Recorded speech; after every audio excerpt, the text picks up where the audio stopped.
The Mountaineers have added some depth at the linebacker position. Let's talk about it.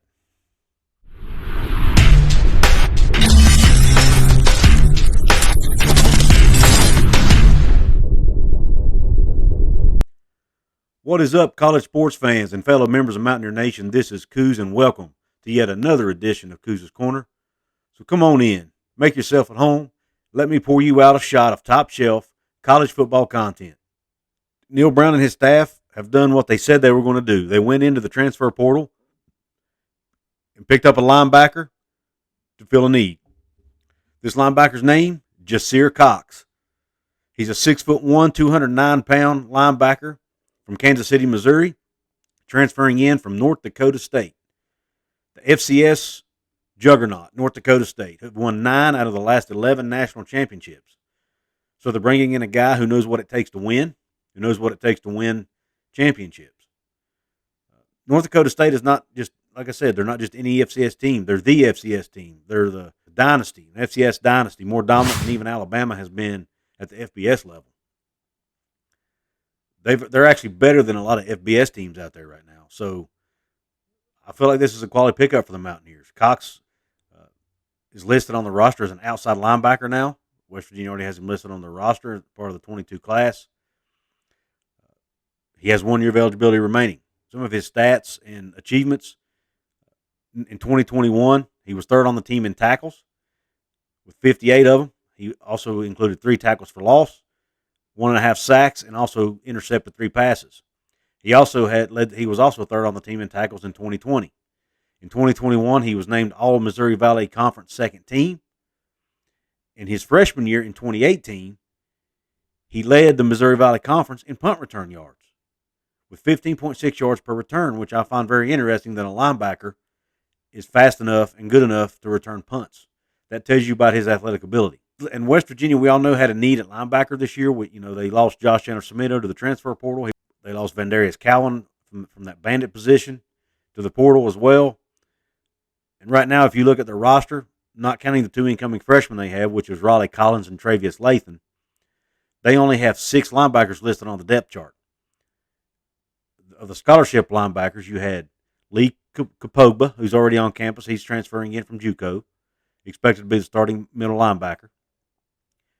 You've got Exree Lowe, who started at linebacker some last year, but has been injured. You've got Lance Dixon, who started a large portion of the season last year at will linebacker, and who's a really good, talented linebacker who transferred in out of Penn State before last season.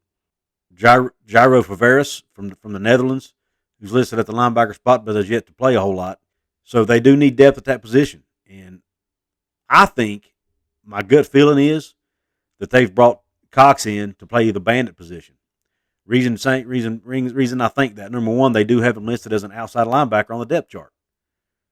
And that bandit is kind of a hybrid outside linebacker position.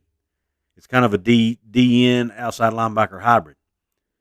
And the fact that they have him listed as outside linebacker and not just linebacker, to me, tells us something. And 2, Neil Brown has made comments several times in press conferences that he's not been happy with the performance of his bandits. He said he needs more out of that position. That Jared Bartlett and Linnell Carr, who have been playing that position mostly, he's not been happy with their consistency. He said they've shown flashes. And we all saw what Jared Bartlett did in that Virginia Tech game last year. I think he ended up with 3 or 4 sacks in that game. But really, that was the only game he really stood out in. He didn't, he had other games where you didn't even know he was on the field hardly. So Coach Brown wants more consistency out of that position. They do have Ja'Cory Hammett listed as a bandit as well.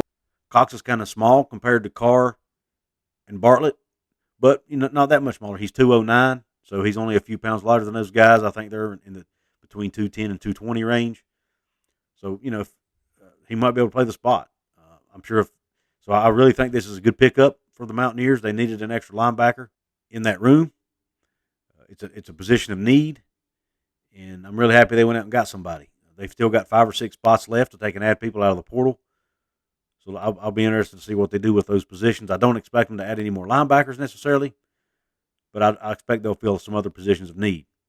Let me know in the comment section, Mountaineer Nation, what do you think about this pickup of Jasir Cox? Do you think this is a good addition to the roster? Do you think he'll play bandit? Do you think he'll play a backup at middle linebacker? Or weak side linebacker, which is the wheel linebacker? What do you think? What are your expectations for this guy? And also, if you're new to this channel, hit that red subscribe button for me if you haven't yet, please. And also, hit that thumbs up button right underneath this video. That helps that YouTube algorithm. Will help my video get promoted better on YouTube. Don't forget the earsgear.com link in the description box for all your Mountaineer gear, Mountaineer t-shirts. They have several options to choose from. And you'll get 20% off if you use the promo code. If you use that link and the promo code Couz in all caps. Make sure you use all caps, spelled C-O-U-Z. Also, there's links to Fanatics, links to Amazon, and links to the BetUS site if you want to do your online gambling. All of those links help my channel out, and none of them cost you any extra. It just gets you access into the site and shows them that you got through the site, and shows them that you got to the site through my channel. So, guys, listen, I appreciate you tuning into this video. Q Country Roads.